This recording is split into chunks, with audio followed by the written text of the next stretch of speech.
Doctor, let's go back to diet a little bit. And how important is fat in our diet? We've been bombarded by low-fat this and low-fat that, and all of a sudden we have an obesity problem in this country. But Right.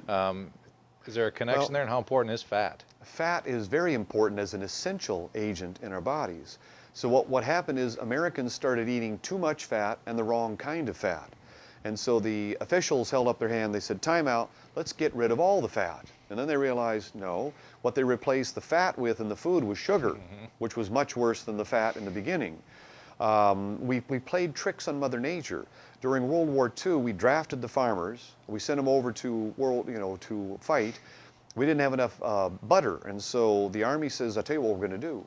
We're going to take soy, corn, safflower oil, hydrogenate it, perform a chemical magic, changing its structure into a trans fat, and then we're going to add some food coloring to it. It looks, smells, and tastes like butter, should be okay.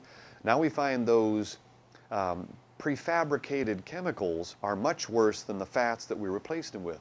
Butter from grass-fed animals is a good food in small amounts. So what we find is fats. For instance, the Senate diet goal said we need to eat less fat. We need to eat a whole lot less fat. And somebody in the back of the room said, what about the Eskimos? They get 60% of their calories from fat and they have no heart disease and no cancer. Oh, you're right. So there are valuable fats. Fish oil, icosapentaenoic acid, alpha-linolenic acid, conjugated linolenic acid, gamma-linolenic acid. There are valuable fish oils that are in the animals or plants from a whole food diet. So here's another important soundbite.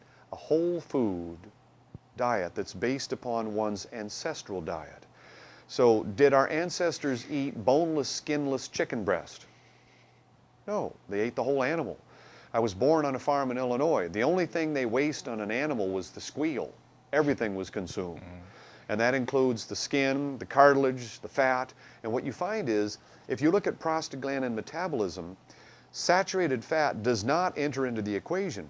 But polyunsaturated fats like soy, corn, safflower become usually inflammatory, or they cause swelling of tissue, they can shut down the immune system, they're carcinogenic.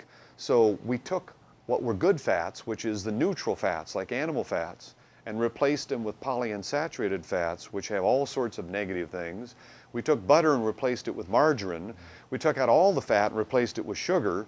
No, our ancestral diet with basic native fats. And the animals that our ancestors ate were lean. Now we take a cow and lock its head in a vise and feed it nothing but corn, which is not the cow's native diet. It's grass, not corn. And it creates all these unusual fats in its body, which makes steak less healthy. If you get grass-fed beef or goats or buffalo or whatever, that meat is very good for you because it's that native fat that was in our ancestors' diet.